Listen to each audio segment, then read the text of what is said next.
Episode opening സീനിൽ ആ green ബിറ്റിന്റെ north side കാണിക്കും. അവിടെയാണ് ട്രഫാൽഗർ ലോയും ടീമും ഇപ്പോ ഡോഫ്ലമിംഗോയ്ക്ക് വേണ്ടി വെയിറ്റ് ചെയ്യുക. അപ്പൊ കറക്റ്റ് സമയം സാഞ്ചിയുടെ ഒരു ഫോൺ ട്രഫാൽഗർ ലോയ്ക്ക് വരും. ഓപ്പോസിറ്റ് സൈഡിൽ നിന്ന് സാഞ്ചി അവൻ ടെൻഷനായിട്ട് പറയും, ട്രഫാൽഗർ ലോ, നിങ്ങൾ എത്രയും വേഗം അവിടുന്ന് രക്ഷപ്പെട്ടു പോകണം. ഇതെല്ലാം തന്നെ ആ ഡോഫ്ലമിംഗോയുടെ പ്ലാനാണ്. നമ്മളെല്ലാവരും അവന്റെ ട്രാപ്പിൽ വീഴാൻ പോവാണ്. ഇവിടെ സാഞ്ചി ആണെങ്കിൽ അവൻ കണ്ടതും അറിഞ്ഞതുമായിട്ടുള്ള എല്ലാ കാര്യങ്ങളും ട്രഫാൽഗർ ലോയോട് പറഞ്ഞ് ആ വയലറ്റ് പെണ്ണ് അവളെയും കൂട്ടി ഉഷാറായിട്ട് ചാടി ഓടുകയാണ്. അവരുടെ തൊട്ടു പിന്നാലെ ആ ഡോഫ്ലമിംഗോയുടെ സോൾജിയേഴ്സ്. അവരിപ്പോ സാഞ്ചിയെ മാത്രമല്ല ലക്ഷ്യമിടുന്നത്, അവരെ ചീറ്റ് ചെയ്ത ആ വയലറ്റ് പെണ്ണിനെ കൂടെയാണ്. സാഞ്ചി അവളെ കവർ ചെയ്ത് പിടിച്ച് അവനെ കൊണ്ട് പറ്റും പോലെ ഒരുപാട് ഫൈറ്റ് ഒക്കെ ചെയ്ത് കുറെ പേരെ അടിച്ചു തെറിപ്പിച്ച് ഇപ്പൊ സേഫ് ആയിട്ട് മുൻപോട്ടേക്ക് കുതിക്കും. ഇവിടെ ട്രഫാൽഗർ ലോയ്ക്കാണെങ്കിൽ എന്താ ചെയ്യണ്ടേ പറയണ്ടേന്ന് അറിയില്ല. അതിന് സാഞ്ചി ആണെങ്കിൽ തീർത്തു പറയും, അവര് നമ്മളെ മാത്രമല്ല ഈ ലോകത്തെ മുഴുവൻ പറ്റിച്ചതാണ്. ഡോഫ്ലമിംഗോ അവൻ ഇതുവരെ ആ വാർലോഡ് പദവിയിൽ നിന്ന് റിസൈൻ ചെയ്തിട്ടില്ല. നീ സീസറിനെ അവന്റെ കയ്യിൽ ഏൽപ്പിച്ചു കഴിഞ്ഞാൽ അവന്റെ കാര്യങ്ങളൊക്കെ കറക്റ്റ് ആയിട്ട് നടക്കും. മാത്രമല്ല അവൻ നമ്മളെയും ഈസി ആയിട്ട് പിടിക്കും. സോ ഞാൻ പറയുന്നത് കേൾക്ക്, ഒന്നും ചിന്തിക്കാനില്ല. നമ്മുടെ ആൾക്കാരുമായിട്ട് സേഫായി അവിടുന്ന് രക്ഷപ്പെട്ടു വായോ. അപ്പൊ അവിടുന്ന് അങ്ങനെ സീൻ കട്ട് ചെയ്ത് നമ്മുടെ സാഞ്ചി അവൻ വയലറ്റിന്റെ മെമ്മറിയിൽ എന്താ കണ്ടതെന്ന് കാണിക്കും.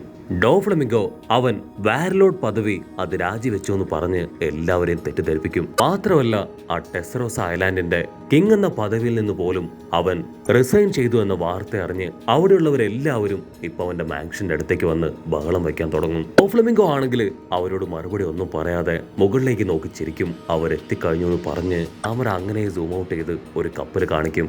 അത് മറ്റേതുമല്ല, നേവിയുടെ സാക്ഷാൽ CP0 കപ്പലാണ്. അവർ ആക്ച്വലി ഗവൺമെന്റിന്റെ ചീഫ് പൊസിഷനിൽ ഇരിക്കുന്നവരുടെ ഡയറക്റ്റ് സോൾജിയേഴ്സ് ആണ്. അവർ ടെസറോസയിലേക്ക് വന്ന് അവിടുത്തെ ജനങ്ങളോട് പറയും, നിങ്ങൾ ആരും ടെൻഷൻ ആവേണ്ട ആവശ്യമില്ല. നിങ്ങളുടെ കിങ് ഡോഫ്ലമിംഗോ അദ്ദേഹം വാർലോഡ് പദവിയിൽ നിന്ന് രാജിവെച്ചിട്ടുമില്ല.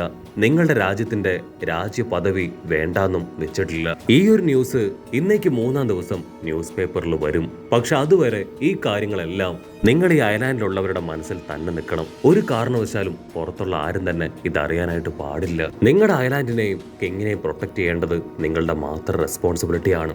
അവിടുന്ന് അങ്ങനെ സൂം ഔട്ട് ചെയ്ത സാഞ്ചി അവൻ ഈ കാഴ്ചകളെല്ലാം കണ്ട് ഷോക്കാവും. സത്യമാണോ ഞാൻ ഈ കണ്ടതൊക്കെ? അവൾ അടിച്ചു പറയും, അതെ, ഇതെല്ലാം തന്നെ സത്യമാണ്. അവരുടെ മാസ്റ്റർ പ്ലാൻ ആണ് ഇതിനെല്ലാം പിന്നിൽ. സോ അടുത്ത നിമിഷം സാഞ്ചി ഈ കാര്യം ട്രഫാൽഗർ ലോയെ വിളിച്ചറിയിക്കും. കട്ട് ചെയ്ത ഇവിടെ ആ ഡോഫ്ലമിംഗോ ആണെങ്കിൽ ഉഷാറായിട്ട് ആ ഗ്രീൻ ബിറ്റ് ഐലാൻഡ് നോക്കി ചാടി ഓടുകയാണ്. മറ്റൊരു ഭാഗത്ത് ബ്ലൈൻഡ് മാനും ഈ ഇൻഫർമേഷൻ പാസ് ചെയ്യും. ഡോഫ്ലമിംഗോ അവൻ ഇപ്പോഴും ഒരു വാർലോഡ് തന്നെയാണ്. സോ ഡോഫ്ലമിംഗോയും ട്രഫാൽഗർ ലോയും കണ്ടുമുട്ടുന്ന ആ ഒരു നിമിഷം അപ്പൊ വേണം നിങ്ങൾ വിവേകത്തോടു കൂടെ എന്തെങ്കിലും ചെയ്യാനെന്ന് നേവി ഹെഡ്ക്വാർട്ടേഴ്സിൽ നിന്ന് കോണ്ടാക്ട് ചെയ്ത് പറയും. അതിനാളും ഓക്കെ പറഞ്ഞ് ഇപ്പൊ എവിടേക്കോ നടന്നു പോവും. ഇവിടെ ട്രഫാൽഗർ ലോയ്ക്കാണെങ്കിൽ എന്താ ചെയ്യേണ്ടതെന്ന് അറിയില്ല. ഉടനെ റോബിന്റെ ഒരു ക്ലോൺ ട്രഫാൽഗർ ലോയുടെ അടുത്തേക്ക് വരും. അവൻ സാഞ്ചി പറഞ്ഞ എല്ലാ കാര്യങ്ങളും അവളോടും പറയും. റോബിൻ ഒരുപാട് ആലോചിച്ച് ഇപ്പൊ ട്രഫാൽഗർ ലോയോട് പറയും, ഞങ്ങളെ കൊണ്ട് ഇപ്പൊ ഒന്നും ചെയ്യാൻ കഴിയില്ല. ആ അണ്ടർ വേൾഡില് ചെറിയൊരു പ്രശ്നത്തിൽ ഞങ്ങൾ പെട്ടിരിക്കുകയാണ്. നിങ്ങൾ എസ്കേപ്പ് ആവുകയാണെങ്കിൽ എസ്കേപ്പ് ആയിക്കോ, കുഴപ്പമൊന്നുമില്ല. നമുക്കിനി ഹാർബറിൽ വെച്ച് മീറ്റ് ചെയ്യാന്ന് പറഞ്ഞ് റോബിൻ പോകാനായിട്ട് തുടങ്ങുമ്പോഴായിരിക്കും ആ ബ്ലൈൻഡ് മാനും നേവി സോൾജിയേഴ്സും അവിടേക്ക് വരിക. അവരുടെ തൊട്ടു പിന്നാലെ ആ ഡോഫ്ലമിംഗോയും അവിടേക്ക് പറന്നു വരും. റോബിൻ ആണെങ്കിൽ കറക്റ്റായിട്ട് ഇൻവിസിബിൾ ആവും. ഇനി ട്രഫാൽഗർ ലോ വേണം ഇതെല്ലാം മാനേജ് ചെയ്യാനായിട്ട്.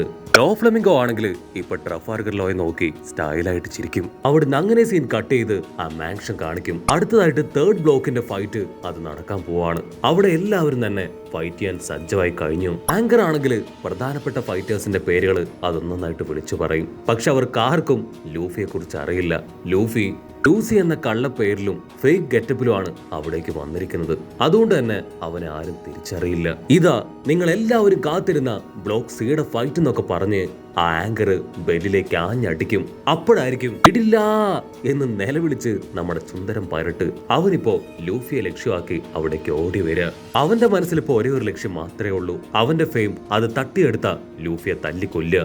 പക്ഷെ അവന്റെ ബ്ലോക്ക് അത് ഡി ആയതുകൊണ്ട് തന്നെ അവിടെയുള്ള സെക്യൂരിറ്റീസ് അവനെ പിടിച്ചു വലിച്ച് അവിടുന്ന് കൂട്ടിക്കൊണ്ടുപോകും. എന്നെ വിട്, എനിക്കവനെ കൊല്ലണം, എനിക്കവനെ വെറുതെ വിടാൻ പറ്റില്ല എന്നൊക്കെ പറഞ്ഞ് അവൻ ബഹളം വയ്ക്കും. പക്ഷെ അവര് അവന്റെ വാ അത് അമർത്തി പിടിച്ച് അവിടുന്ന് കൂട്ടിക്കൊണ്ടു പോവാണ്. ഇവിടെ ബാറ്റിൽ ആരംഭിക്കും. ലൂഫി ആണെങ്കിൽ അവന്റെ പടച്ചട്ടയും കവചവും പാടും ഒക്കെ എടുത്ത് ഇപ്പൊ ഫൈറ്റ് ആരംഭിക്കും. അവിടെയുള്ള എല്ലാവരും ഇപ്പൊ അങ്ങോട്ടും ഇങ്ങോട്ടും വെട്ടിയും പരിക്കേൽപ്പിച്ചും കട്ടയ്ക്ക് ഫൈറ്റ് ചെയ്യാണ്. അപ്പൊ ദൂരത്തായിട്ടൊരു മൊട്ട അവൻ ലൂഫിയെ പോയിന്റ് ചെയ്യും. ലൂഫി ഒരുപാട് പേരെ അറ്റാക്ക് ചെയ്ത് തോൽപ്പിക്കുന്ന കണ്ട് അവൻ ഹാമറൊക്കെ സജ്ജമാക്കി ലൂഫിയെ തന്നെ എയിം ചെയ്യാണ്. ചുറ്റുമുള്ള ജനങ്ങളെല്ലാവരും വിളിച്ചു പറയും, കമോൺ, നിന്റെ ഹാമറിന്റെ പവർ അതെന്താണെന്ന് അവർക്ക് എല്ലാവർക്കും കാണിച്ചു കൊടുക്ക്.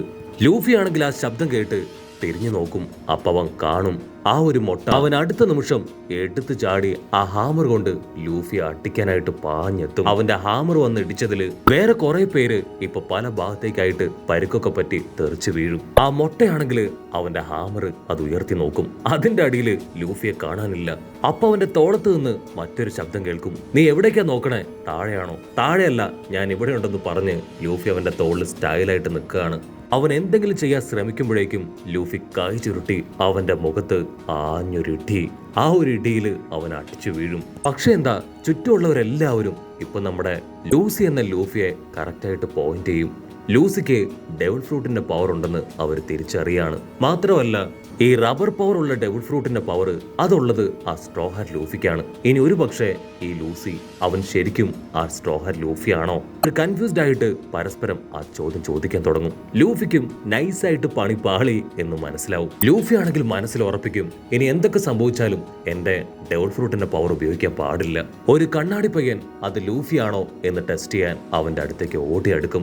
ലൂഫി ആണെങ്കിൽ നോർമൽ ആയിട്ട് അവന്റെ ഡെവിൾ ഫ്രൂട്ടിന്റെ പവർ ഉപയോഗിക്കാതെ വയറ്റിൽ ആഞ്ഞിട്ടിച്ച് താഴെയിടും. ഇവിടെ ചുന്ദരം പാരിട്ട് അപ്പോഴും നിർത്താതെ നിലവിളിച്ചുകൊണ്ടേയിരിക്കും, അത് ലൂസി അല്ല, ആ ലൂഫിയാണ്, സ്ട്രോ ഹാറ്റ് ലൂഫി, അവനെ വെറുതെ വിടരുത്. അപ്പൊ വേറൊരുത്തൻ പുറകിലൂടെ ചാടി വന്ന് ലൂഫി അറ്റാക്ക് ചെയ്യാൻ ശ്രമിക്കുകയാണ്. അവൻ വീണ്ടും ഓർക്കാതെ അവന്റെ ഗം പവർ ഉപയോഗിച്ച് കാല് റബ്ബർ പോലെ നീട്ടി അവനെ ചവിട്ടി തെറിപ്പിക്കും. അവൻ തെറിച്ചുപോയി ഒരു ചുമരിൽ അടിച്ചു വീണും. ജനങ്ങളാണെങ്കിൽ ഇപ്പൊ കുറേശ്ശെ ലൂഫിയുടെ ഫൈറ്റും ലൂഫിയെയും ശ്രദ്ധിക്കാൻ തുടങ്ങി. ആ ചെറിയ പയ്യൻ അവൻ അടിപൊളിയായിട്ട് ഫൈറ്റ് ചെയ്യുന്നുണ്ട്. അവന്റെ ഗെറ്റപ്പും സ്ട്രെങ്ത്തും ഒക്കെ വേറെ ലെവലാണെന്ന് പറഞ്ഞ് അവർ ലൂഫിയുടെ ഫൈറ്റ് ആസ്വദിക്കും. ഇവിടെയാണെങ്കിൽ കണ്ടസ്റ്റൻസ് എല്ലാവരും ഇപ്പൊ ലൂഫിക്ക് നേരെ തിരിയും. ലൂഫിയുടെ സ്ട്രെങ്ത് അത് കൂടുതലാണെന്ന് മനസ്സിലാക്കി അവരിപ്പോ റൗണ്ട് ചെയ്ത് ലൂഫി അച്ചറം പൊച്ചറ അറ്റാക്ക് ചെയ്യാണ്. ലൂഫിയുടെ പവർ എന്താണെന്ന് അവർക്കറിയില്ല. അവൻ അവന്റെ സർവ്വശക്തിയും എടുത്ത് എല്ലാത്തിനെയും അട്ടിച്ച് താഴെയിടും. ആ മൊട്ടയാണെങ്കിൽ ഹാമർ വെച്ച് ലൂഫിയുടെ കയ്യിലുണ്ടായിരുന്ന ഷീൽഡ് അത് ദൂരേക്ക് അട്ടിച്ച് തെറിപ്പിക്കും. ലൂഫി സിമ്പിൾ ആയിട്ട് ആ മൊട്ടത്തലേനെയും അവന്റെ ഹാമറിനെയും അതിന് രണ്ടിനെയും എടുത്ത് ആ വെള്ളത്തിലേക്ക് വലിച്ചെറിയും. അപ്പൊ അവിടുന്ന് അങ്ങനെ സൂം ഔട്ട് ചെയ്ത ആ ന്യൂസ് പേപ്പേഴ്സ് ഡിസ്ട്രിബ്യൂട്ട് ചെയ്യുന്ന ബേർഡ്സ് അവറ്റകളാണെങ്കിൽ ഇപ്പൊ പുതിയ ന്യൂസ് പേപ്പേഴ്സ് അവിടെ മുഴുവൻ ഡിസ്ട്രിബ്യൂട്ട് ചെയ്യാണ്. നിങ്ങളാണെങ്കിൽ ഒരു ഷോക്കിംഗ് ന്യൂസ് വായിച്ച് അങ്ങനെ ഫ്രീസ് ആയി പോവും. ഓ മൈ ഗോഡ്, ഇതെങ്ങനെ സംഭവിച്ചു? ഇങ്ങനെ ഒരു ന്യൂസ് വരാൻ ഒരിക്കലും പാടില്ലായിരുന്നു എന്നൊക്കെ അവർ പരസ്പരം പറയും. അവിടുന്ന് അങ്ങനെ ബ്ലാക്ക് ഔട്ട് ചെയ്ത് ഡോഫ്ലമിംഗോയെയും ട്രഫാൽഗർ ലോയെയും കാണിക്കും. ട്രഫാൽഗർ ലോ ചോദിക്കും, നീ വീണ്ടും ചീറ്റ് ചെയ്തു അല്ലേ? ഇത്തവണ എന്നെ മാത്രമല്ല, നേവിയെയും ലോകത്തിലുള്ള ജനങ്ങളെയും എല്ലാവരെയും നീ ചീറ്റ് ചെയ്തു. അതിനവൻ ചിരിക്കും. ഇത് വെറും എൻ്റെ ഒരു ട്രിക്കാണെന്ന് ഡോഫ്ലമിംഗോ പറയും. ട്രഫാൽഗർ ലോയ്ക്കാണെങ്കിൽ കൺട്രോൾ പോവും. ഇതുപോലെ ഫേക്ക് ന്യൂസ് സ്പ്രെഡ് ചെയ്യണമെങ്കിൽ അത് ഹൈ ഒഫീഷ്യൽസിന് മാത്രമേ അതിനുള്ള റൈറ്റ്സ് ഉള്ളൂ. അതവൻ പറയുമ്പോഴായിരിക്കും ലോയ്ക്ക് വെർഗോ പറഞ്ഞൊരു കാര്യം ഓർമ്മ വരിക. ഈ ഡോഫ്ലമിംഗോ അവനും നേവി ചീഫ് ഒഫീഷ്യൽസിലെ ഒരു സെലസ്റ്റിയൽ ഗാർഡിയൻ കൂടെയാണ്. ട്രഫാൽഗർ ലോ തിരിച്ചറിയും ഡോഫ്ലമിംഗോയ്ക്ക് നേവിയിലുള്ള പവർ എന്താണെന്ന്. അങ്ങനെ അവിടെ വെച്ച് ഈ ഒരു എപ്പിസോഡ് അവസാനിക്കുന്നു. എപ്പിസോഡ് ഇഷ്ടപ്പെടുകയാണെങ്കിൽ തീർച്ചയായിട്ടും ലൈക്ക് ചെയ്യാനും കമന്റ് ചെയ്യാനും ഷെയർ ചെയ്യാനും മറക്കല്ലേ. അടുത്തൊരു അടിപൊളി എപ്പിസോഡുമായിട്ട് കാണുന്നവരെ it's me with Mallu episode.